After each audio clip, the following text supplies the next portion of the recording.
Over at the Vatican, the funeral of Pope Francis will take place on Saturday morning local time, and starting Wednesday, his body lies in state at St. Peter's Basilica. Ahn Sung-jin reports.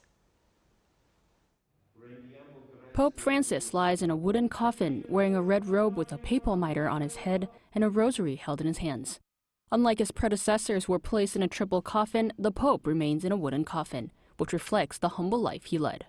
On Wednesday morning local time, the procession left the chapel of Santa Marta, the Pope's residence in the Vatican, to St. Peter's Basilica. It passed through Santa Marta Square in the square of the Roman Protomartyrs.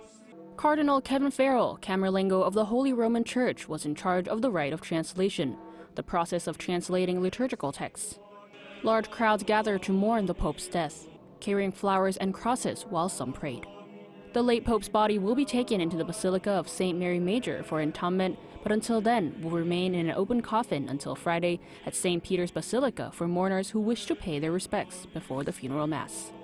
The Vatican has confirmed that the Pope's funeral will take place on Saturday in St. Peter's Square. Royals and world leaders, including U.S. President Donald Trump, Ukrainian President Volodymyr Zelensky, and EU Commission President Ursula von der Leyen have confirmed their attendance.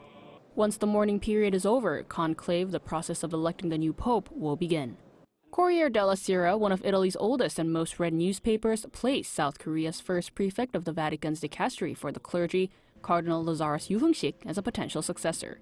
The newspaper described Yu as a member of the Folklore movement who sought reconciliation between the two Koreas.